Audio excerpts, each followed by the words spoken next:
Greetings, film fanatics. Filmholmes here, and welcome to another rendition of Too Many Movies.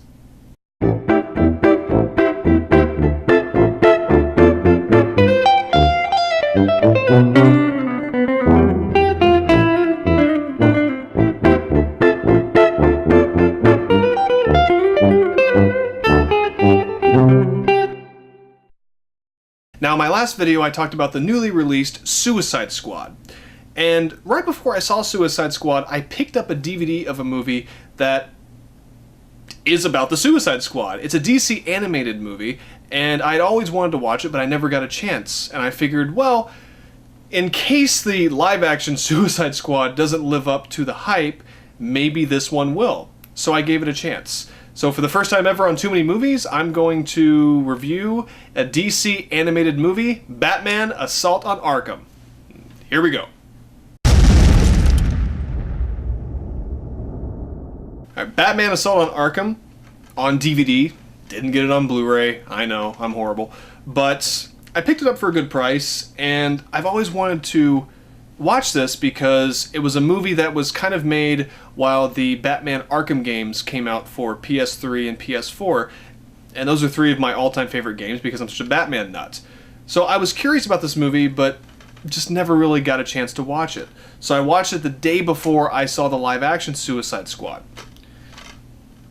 And this movie is a lot of fun. It really is. I mean, DC animated movies are amazing. They are amazing to watch, and they're usually always going to be better than the live-action movies. And they're kind of proving that nowadays.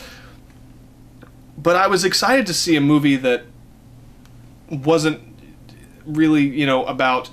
Batman's in it, but he's not the main part of it at all. He's barely in it. It's about the Suicide Squad. And in this version, it's Deadshot, Harley Quinn, Killer Frost, Captain Boomerang, King Shark, and Black Spider. And here's the thing, I don't know about the original Suicide Squad, I haven't read those comics. You know, I know that the Suicide Squad in the live-action version, the one that just came out, is not the actual Suicide Squad, I believe, but still.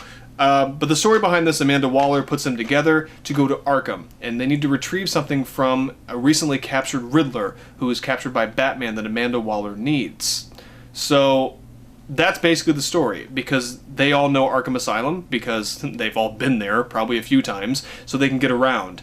And it's just a lot of fun to see the interactions between all the characters. The dialogue is really well written. You know, it's a really fun movie. I kind of would have preferred this over the plot we got in the live-action Suicide Squad, to be quite honest. It probably would have been a lot better. And this was just a lot of fun to watch. The animation is top-notch. I like the new style of animation for these DC movies. It's almost like anime style mixed with American style. I didn't like it at first, but now I'm really digging it. And if I can pull another term from my past, since I'm getting up there in age, I guess. But what can I really say? Like, Joker is in it, and Batman's in it. It's always great to see them. And, you know, Kevin Conroy plays Batman again, which is great. Troy Baker voices the Joker, who he did it in Arkham Origins. I forgot about that game for PS3. He did a great Joker. It sounds just like Mark Hamill's Joker, but a little bit younger. So that's awesome. The girl who voices Harley does a fantastic job. All the voice actors, as always, do amazing work. Amanda Waller is just... Ooh, she's just so... honestly almost too evil in this. That's really my only complaint. From what I know about Amanda Waller, she's an evil person, but she's doing it for the greater good, to take a line from an amazing comedy, Hot Fuzz. They make her a little bit too evil. Maybe even a little bit too fat. But I don't know, I haven't read the comics.